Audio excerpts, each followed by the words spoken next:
They're dumbfounded at what goes on here. The corruption drips off the walls in this place. It's crazy. I think I'm entitled. You want answers. I want the truth. You can't handle the truth. That's what the left-wing media wants you to think. You can't handle the truth. But I'll always give you the unvarnished truth of the corruption, media bias, and downright lies you are being told by Albany today. I'm New York State Assemblyman David DiPietro.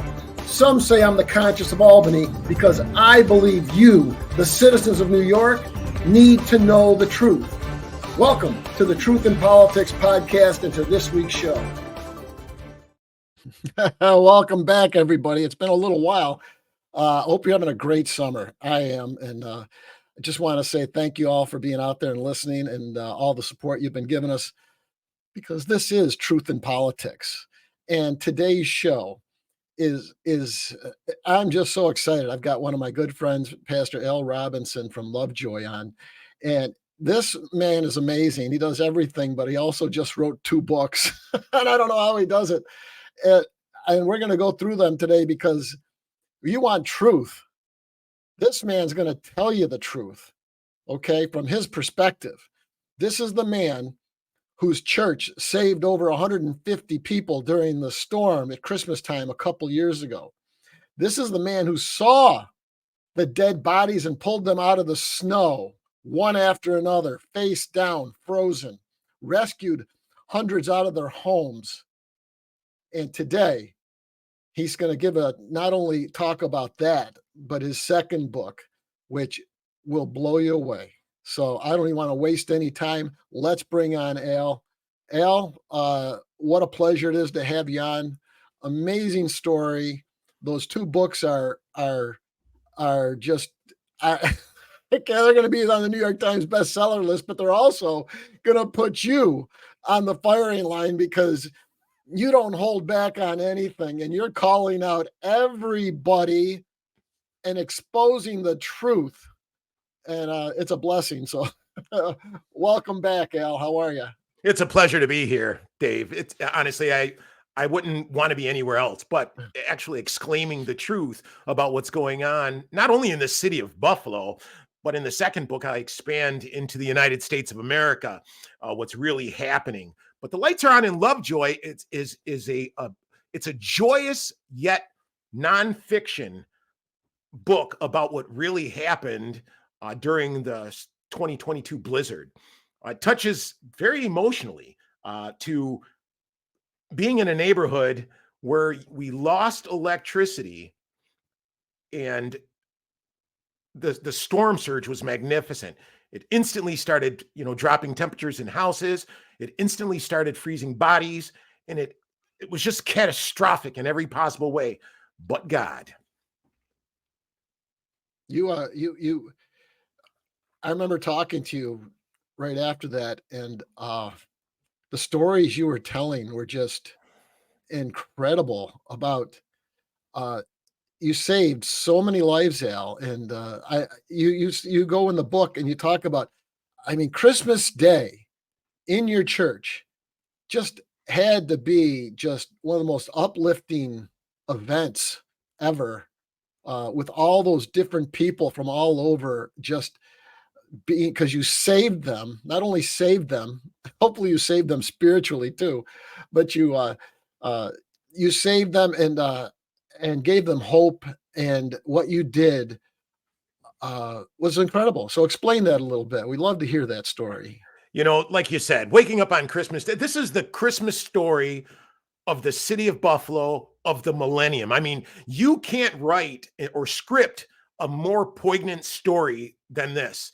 We literally walk through, my wife and I moving to Lovejoy in an area that is well known for not liking people who look like me, to literally saving the very lives of these individuals on snowmobile, bringing them to the church, and then them accepting Jesus Christ as their savior. Amen. While they're at the church, waking up on Christmas Day with 5 different nationalities and one person who was deaf. He couldn't, so he spoke in sign language, and we were all celebrating Christmas together. It is a marvelous, magnificent story of God's sovereignty, his ability to reach down and get people no matter what, his love, his mercy. It is the Christmas story of the century, honestly. That's amazing. It's so cool because, I mean, you talk about, you were out there walking on snowmobiles with sleds. You were just literally banging on people's doors, busting into their homes, and seeing people either unconscious, dying, dead, or sitting in front of their oven, their gas stove oven, trying to just survive and stay warm because there was no electricity for days. It was the gas ovens that kept the majority of people alive. That's right. And so I want to segue just for 1 second because I'm in Albany and I've been fighting this stupid Green New Deal. And the report came out, because we'll talk about this in a second, but the county came out, and Al, you understand, it was a huge lie on the number of deaths that they said, like 52 or 48 or whatever number they came up with. It was like triple that, because you were on the ground. You saw it. Yes, I did. If we had been all electric, just real quickly, a report came out about a year later, buried in this little report. If we had been all electric, like they're trying and they're pushing and pushing and pushing in New York, get rid of gas, get rid of everything but electric. Over 800 people would have been dead just in Crystal Peoples-Stokes district. And when I brought that up on the floor, literally a year plus later, you would have thought I started World War III. You would have thought that I had, just stabbed somebody in public. But wow. That was the truth. That was what the report said. You want this crazy Green New Deal? People will die. And these are the people, and you're the ones pushing this Green New Deal, all electric. People will die. That's on you. And I'm calling it out right now. And you lived it, and you know that that death toll was a joke when they came out with it. I personally know of people that have been deceased in people's homes because they passed out in their driveway. They carry them into their homes, and these people stayed deceased in this home on Ideal Street, stayed deceased for 2 days before someone would come out and get them. Now, the city of Buffalo Police Department was magnificent. Yes, I would get on the phone with some of my friends. I'd say, "Listen, we have a body here. Can you?" And they would send whomever to come get those bodies. They never failed, literally. So I got to give props out to the city of Buffalo Police because they did their job, as well as the fire department. But when you don't get to a house that doesn't have gas stoves, that has electric stoves, those were the houses where we would beat on the door and we yell out the person's name and no one would come. No one would come. And then later on, we find out that they were deceased. And it's so heartbreaking because we had a list. We had 4 snowmobile drivers. We had a list of people. All of them were elderly. All of them had medical emergency. And there's no way on earth you could get to our community is 9,000 people. There's no way on earth you can get to all these people simultaneously. The city of Buffalo had 0, other than that I know in the C district that came out and helped. There was no kind of help from the city of Buffalo concerning this. We got out there. We would try to get to this house, that house, this house. Then we'd get more urgent calls. Like there was this one gentleman who was running out of oxygen, and we had the machine at the church, and we needed to get to him. And there were some people, sadly, we couldn't get to. And if they couldn't heat their house, they were found in that house. That house became their tomb. And it is, not only that house being the tomb, but you could hear distressing calls on 911 about people stuck in their cars. The book touches on a lot of all of this stuff. And I go into depth, but the emotional toll it takes was literally eclipsed by Christmas Day. By Christmas Day, when I woke up and there were 150, 160 people all celebrating life, eating and enjoying, and people that I don't even know their names. They're just there, and everybody's working with each other to usher in the fact that it's Christmas. and my beautiful wife is making this food, and we'd have different ethnicities make different kinds of food during the day. So we'd have Yemenis, and then we'd have Italian, and then we would have, soul food, we got to get it in, represent, we'd have the goodness. And so we had all these different flavors. It was just a calico, a potpourri of goodness. To say that Christmas morning, if you get this book and read this, you will be in tears with me like I was, because God did a miracle. That's amazing. Let's put a picture of that book up, and where you can get this on Amazon, folks. He just came out with it. I just today, Al got me a copy autographed, so I'm very excited about that. Thanks, Al. But there it is. The lights are on in Lovejoy. What a tremendous book. And Al, and that's like a Christmas story. And then you come out with a second book, which is totally got some politics behind it. It does. And you black faces, liberal voices, and you just are on fire, Al. You were telling me about this a couple of weeks ago, and I'm like, Al, you're going to be so targeted and you're like, I don't care. The truth has to be told. Yes. And that's why you're on Truth in Politics, because we tell the truth here. And you were describe this, explain this new book, which it just came out on Amazon. And I urge everyone to get it if you want to know the truth.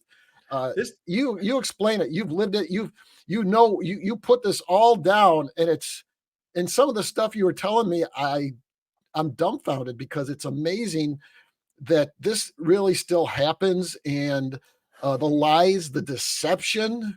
So explain this book a little bit.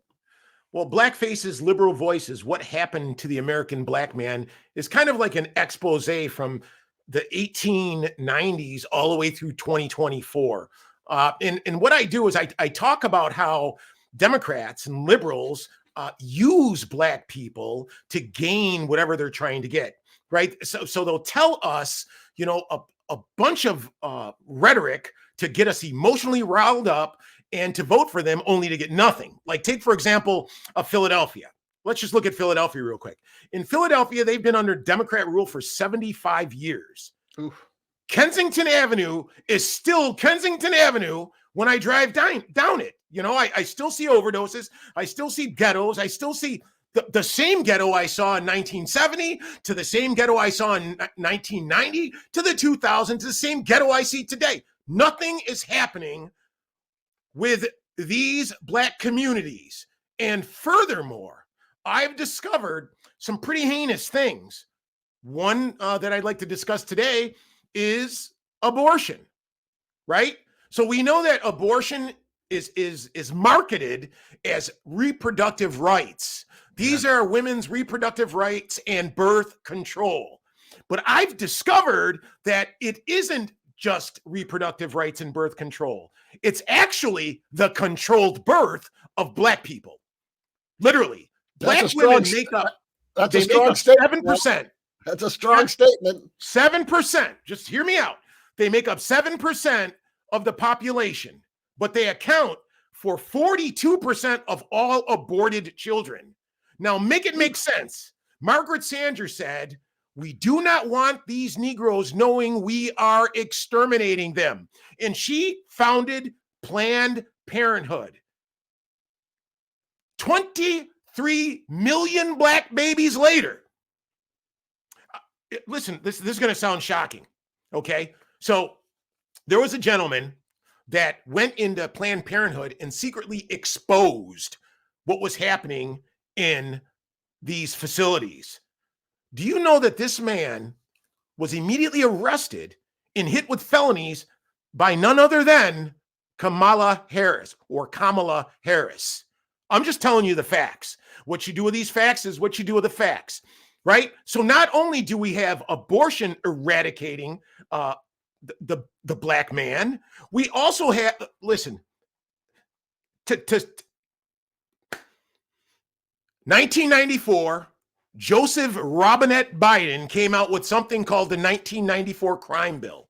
And what did this bill do is it gave license to literally throw in jail everybody that I knew at the time. Literally, for smoking the same joint I see people smoking now. Mm-hmm. Literally, when Kamala was asked, have you ever smoked, knowing that these people went to jail on a 3 strikes rule that you heavily endorsed and heavily made sure that these people stayed, right? She cackled, and it was funny. I don't get this. They had truancy laws. These truancy laws actually would throw Black mothers in jail because their child skipped school or did whatever. But the most insidious thing is the Kevin Cooper case. Who is Kevin Cooper? A Black man on death row. DNA evidence has just been introduced. She suppressed it, knowing he was on death row. He was exonerated and proven innocent, but she still did that. So what's happening to the Black man? When Margaret Sanger actually wrote a letter to her fellow socialist Democrats saying, we will use the Black clergy and wealthy, known Black people to propagate reproductive rights in these Black communities, right? And so like last night, I watched the DNC. I watched these billionaires get up there and tell me how oppressed I am, tell me how, the white man is out to get me. And I'm looking at Oprah like, woman, you're worth $3 billion. What do you mean? What does that mean? Obama, are you serious? You're worth millions. How are you telling the Black community? And all of these things, this like mixture has kept the Black population to the same 13% we've been for the last 60 years. Now, when you look at other demographics, they're growing. Hispanics, growing. I mean, it's ridiculous. And not for anything. I am a pro-nuclear family man. I'm Amen. a father. Amen. I love my wife with all my heart. Amen. I love my children and I love my grandkids. But there seems to be some unseen attack on the heterosexual Black man in America. Check this out. I did a little digging around just for you, David. I did a little digging around. White people represent 79% of America. And they also represent 5.6% of the non-heterosexual community. That's how I'm going to word that. Black people represent 13% of the population. So you would think our numbers of non-heterosexuals must be much more minuscule, right? 5.6. Well, it's not.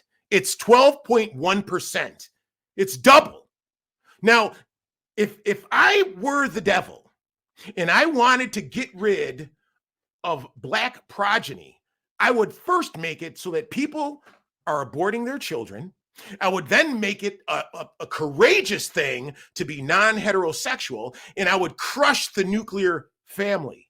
And in my book, it's 400 pages, guys, of all non-fictional facts, just laying it out there, telling the truth, everything from the Casual Killing Act of 1669 to today's objective reasonableness, which lets people walk the street after killing an innocent Black person. The book is filled with, it's replete with what is going on in the Black community about the boot on our necks, discouraging Black progeny. So when you add all this stuff together, you chuck the abortion, 42% abortion. I mean, if you look at the states individually, California, Kamala's state, 3.2% of the population are Black females, right? In Minnesota, 3.65% are Black females. But respectively, they represent 35% of all abortions and 30% of all abortions in these states. In New York City, Black babies, it makes me so emotional. Black babies are aborted more than live births. And it's celebrated by the Democrats. They are filled with joy. You saw that what they say. This is the campaign of joy. They're joyous because, hey, we're going to make sure that these human weeds will not grow in America anymore. It's just honestly, when you honestly and critically look at what's happening to the Black community, it is shameful. It's shameful. Wide open border in South United States of America, 59% increase in fentanyl, 200% increase in Black overdoses in just Erie County. Yep. 200%. I actually went to one of the council district areas, and we wanted to do some things in the area to help out these people. I was told exactly this: you are just a black face coming in here to save white people. Now, why did they say that? I can't give you the name. Oh, I want to, but I can't. Come on now. That's crazy. Sadly, I said, how many bodies do you want before you will lift a finger and help this community? The person said, this meeting is over. You are now dismissed, and tossed me. Since then, that's right here. 17. That's in Buffalo, right? Yes, there's been 17 more black bodies put in the ground because of inactivity. Honestly, it's when it comes to the black community, we are given every promise in the book, but after the vote, we get nothing. Literally, it's just the way it is. We're still in the same socioeconomic caste system that the Democrats have set up for us to be in. And so I'm sitting there. I had knee surgery. I'm just laying anyways, can't do anything. I write a book about it. I do some research and I write a book about it. And the book shocked me, literally first, how they weaponize Christianity to kill Christianity. They literally weaponize the government of God and tell you that somehow God made some errors and we're going to fix this for him because we're going to help him out and we're going to fix these things. But how can I say that I am a Christian man while I'm aborting my own progeny? Exactly. How can I say that? Hey, we get it in Albany every day. How can I say it when I don't support the nuclear family? I support literally getting married, having children, and having children's children, and building upon, that kind of wealth. But now 17% of black men are responsible for 83% of all of out of wedlock births. Did you know that? No, I didn't know that. 18% are responsible for all of out of wedlock births. And don't even get me started about mainstream media. They make a caricature of black men. They make us look like we're incompetent, hypersexual, hyper-effeminate black men out here getting filled with feelings and shooting people. There's something else that I discovered. Why is it that black men represent 54% of all murders in the United States? Why is that? But black on black crime isn't a thing. It's not a thing anymore. We don't need to talk about that. It's not a thing. That's racist to say that black people are killing one another. The first thing in the mouth, I don't want my son shot. I don't want my son or granddaughter walking down the street catching some stray bullets because some man got filled with feelings and wanted to shoot people. I don't want that for my family, and I'm sure the audience doesn't want that for theirs either. That's right. That's why people move out of these areas. And what's happening? Sitting there in squalor. Black people are just used for votes, made all these promises, told that killing our children is good, told that staying in these schools that are indoctrinating our children with everything but math, science, and English. David, be honest with me. How is it possible that a native Buffalo person fails at their native language? How do we have a 26% proficiency in ELA and a 23% proficiency at the 5th grade level in mathematics? We are Americans, we're the greatest country on earth, the most educated, doing all these things, and yet we're 59 on the global stage. Why is this? So I ask a lot of questions like this, and they're all in the book. I love those questions, Al, because we try to ask some of those in Albany, and the blowback. I told you the story about when we were on the abortion, full-term abortion debate, and I was the lead on the floor for our conference every year up until they passed it. And when I spoke, the guy behind me who was brand new, he goes, "Oh, Dave, I love that." He goes, "I'm going to talk on it." And I was like, "Uh-oh." And he got up, and I told you the story. He started talking, and he says, "We've got to help the Black community because did you know like you just said, in New York City, year after year, more Black babies are aborted than are born. That's just a blatant fact." And what happened? As soon as he said that, World War III happened on the floor of the assembly. The Democrats got up and started screaming, and we just stated a fact that we need the help. But you thought we had started World War III? People were getting out of their seats, screaming, pointing fingers, swearing at them, swearing at all of us. We're just a bunch of racists, and they had the call session, and we were escorted out. And then the next day, we all got a lecture about how we've got to have decorum. And I remember standing up in our conference and saying, "Look, all he did was state a fact. And if you can't bring up a fact, then they should be out of here." All right. If Democrats get upset with facts like they always do, because you can't talk common sense with a Democrat, because as soon as you bring up a fact, they bring up their emotions, and their emotions trump common sense in your facts. And that was a riot on the floor. And like you just said, Al, it's tough. It's tough. You're exposing it, but nothing is being done. And that's not because of a white person or an Asian person. It's because, like you said, with Margaret Sanger and others, they're using the Black community. And we know that, and they know that. Okay. Democrats know that, and they never do anything about it. Nothing has gotten better. It's like build back better. What has gotten better? Everything has gotten worse, but yet they sit there and lie right to your face. Oh, it's so much better. They'll gaslight right to your face. They'll gaslight you right to your face. And in 1939, Margaret Sanger wrote a letter to Dr. Clarence Gamble, and she wrote, and I quote, "We do not want the word to get out that we want to exterminate the Negro population." She goes on to say, "And the minister is the man who can straighten out that idea if it occurs in their rebellious members." So I would be considered a rebellious member because I don't want Black babies to die. And here comes all the self-righteous people coming along talking about, well, are you going to take care of them after birth? Or you're not? Listen, get married. God had a plan for all of this. He had a plan for all of this, right?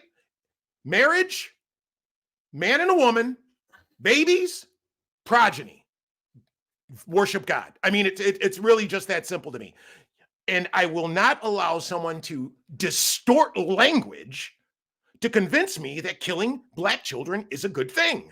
You're not going to distort language and tell me, I know that Black women are 7% of the population, but they account for 42% of all abortions in the United States. You're not going to distort that, twist it, and make it sound good to me. You can't do that. Then you weren't listening language. Hell, then you weren't listening to the DNC last night, the convention, because that's all they've talked about. They're trying to make abortion the number one issue in the country, and I don't think it is. Killing Black kids. I think maybe this much of the population of the women care about full-term abortion, okay? Abortion after birth, like in New York State. No one cares about that. We've already got the most liberal abortion laws in the country, and what are they doing? They're putting an amendment to the Constitution on the back of the ballots this year talking about reproductive health care, which we won't even get into that because it has nothing to do with reproductive health care. It has to do with taking away parental control of changing transgender kids and giving them transgender changing surgery. It's 5 and 6 years old without parental consent. So hang on. What did you just say, that a 5 or 6 year old can make adult decisions that are permanent on their bodies? Yes. The thing is that I'm a pastor. So you know what I get to see? I get to see people that are filled with regret for doing this. coming Yes. to me saying, what can I do now that I've done this to myself? How do I change that? And we have to help that person live life. And sadly, it doesn't end well. Yeah, Al, I'll tell you what. When Democrats put up a proposition to change the Constitution and they mislabel it because we took it to court because the wording was a lie, and we won. And then Governor Hochul and the Democrats took it up to the Supreme Court, and then they won it. And a Cuomo appointed judge said they could keep that lie as the language on the ballot in November. And it has nothing to do with women's reproductive health. It has everything to do with affirming transgender surgery for children at all ages without parental consent. That's probably the main focus. There's other things in there too, but that's pretty much it. New York State's gone so far over the edge, the communism, the socialism, that when you're talking about this stuff, it doesn't resonate with the Hispanic. With the blacks that are the elected officials, because I think most of the people of this state agree with you and understand it a little bit better. But they're so indoctrinated that they keep voting on that Democrat line that because they've been told the lies over the years that Republicans, conservatives, especially conservatives like myself, the number one conservative in New York State for the last 6 years and 10 out of 12, they don't want anything to do with us. They think that we're Neanderthals and that we don't understand what's going on. And we're the only ones really trying to help. Because as you said, nothing they've done has worked. Nothing. They've promised the world to get elected, and then they never do anything. That's the truth, and that's the shame of it all. You know what? So they're making this election about aborting black children, being free to do that, and about joy. Right? So they're talking, hey, this is joy. Like we're all skipping in a field of flowers and looking at rainbows and butterflies. Okay, so that's not the case. I'm listening to shootings, rapes, assaults, all kinds of things. I'm voting for the First Amendment rights. I'm voting for the Second Amendment rights. I'm voting for economic stability. I'm voting for law and order. I'm voting for legal immigration. Don't come into my country by busting the back window and climbing in through the basement windows. Come through my front door. I'm voting for veterans. I'm voting for Middle Eastern peace. Middle Eastern peace. Now we're in all these wars. I mean, out of nowhere, we're in all these wars. I'm voting to combat human trafficking, right? These gangs are now, what happened to 85,000 of our children? They were handed to the DHS. Now they're gone. No one has a clue. I'm voting for religious freedom, literal religious freedom. Don't hate me because I love Jesus and that I walk out my life in fear and trembling. And lastly, I'm voting for education reform. Stop sending our kids to indoctrination centers. Teach them mathematics, teach them science, teach them what matters. Stop giving them gender studies and stop perverting human physiology. Okay, you can't tell me or redefine genetics. You're not going to redefine the XX and XY chromosomes by looking at anomalies. You're not going to do that. What you're going to do is tell the doggone truth. People can only produce ova or sperm, not both, never both. Okay, you're right. These are facts. Let me tell you, back in April, I think it was April, when we went back into session, they had some bill they were talking about a man can have a baby. Come on. And I got up on the floor. I started laughing, and they were screaming at me. And I said, look, you can say anything you want, but number one, a man can't have a baby. You're either XX or XY since the beginning of time, and it's never going to change. In your mind, if you want to be something different, God bless you, but don't expect me to sit there and believe it and then respect you for it, because I don't. Okay, you can be whatever you want. Okay, but the fact is you're born either a man or a woman. You want to change it. You want to identify. You want to, whatever you want. I don't care. Well, it has nothing to do with us. What you want has nothing to do with me. But right? we're forced. we're forced to accept it now. It's not just like they're doing it, okay, and they come out of the closet. I don't care about that. But don't shove it down my face and tell me I'm wrong for being a Christian heterosexual. Okay, I don't want to hear that. Try being a care. black You do what Christian you want to do. I'll do what I heterosexual. want to do. But I'm not going to have you. So and this is the stuff that aggravates me. Listen, leave our children out of your world, out of your Exactly. equation. Children are to be children, and when they want to grow up and make their decisions, that's what they'll do. Yeah, Right? 16, 18, whatever it is. We're not You give me the disrespecting age. anyone for any reason. All we're saying is, do not come to my children and tell them something that you and I both know is not true. And when they're not even able, listen, the prefrontal cortex, the executive functioning, as far as cognitive neuroscience is concerned, is not fully developed until you are 25, 26 years old. Now, that's a scientific fact. It's in the literature. It's in the peer-reviewed journals. You cannot pervert that. You just can't. But So they how are are. you going to They give a 5-year-old? How are you going to give a 5-year-old that much ability to decide something about the rest of their lives, a permanent change, to make them sterile? You do so much damage to that body when you do these procedures, right? How do you know, right? I'm a pastor. I deal with people that are in greater frequency saying, listen, I made some decisions then. My parents thought they were helping me, but now I realize that things have changed, and now I want to go back. And the very group that called them brave and embraced them now hates them, seething hatred for these people. And sadly, there's nowhere for them to go. And my heart bleeds. It bleeds. They're so beautiful. These people are so beautiful. So beautiful. But they were But at led the end of the down day, a child is a child. That's right. And they were led down the wrong path. And they're the ones who are paying the price for it when they didn't have to. And that's really sad. That's the sad part. So Al, with that, I think we're just about at the time limit here. We got to wrap it up. And I got to sure? Because I got all kinds more to say all day. I got 464 pages. we got to do it again. But Yeah, here's the thing. We got to get your book out. Those 2 books got to become on the New York Times bestsellers. If we can put them up one more time, let's tell everybody they can get them right on Amazon. And let's see if we can push that, Al. And God bless you for what you do, because you're a voice in the wilderness. You call it out, and like I do. Okay, that's why it's called Truth in Politics. We expose it for what it is and what it's not. And unfortunately, a lot of people, Al, as you know, don't want to hear the truth. Okay, it's more about their emotions and their feelings, and they want to suck right into that, but they don't want to hear what really is the truth. We can love them through. That's a tough thing for a lot of people. We literally can love people through. It works.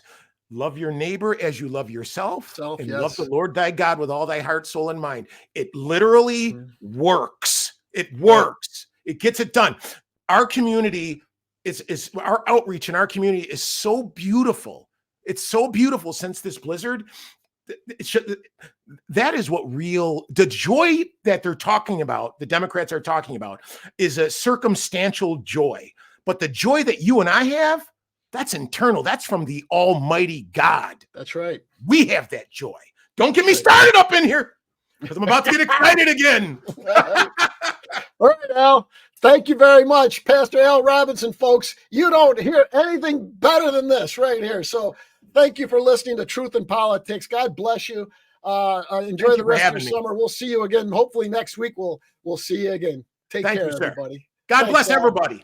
That's right. You have been watching Truth in Politics with New York Assemblyman David DiPietro. Search for DiPietro for you and tune in every week on Facebook, Rumble, Twitter, YouTube, and many other internet platforms, including the Big Web Radio Internet podcast. Thank you for listening.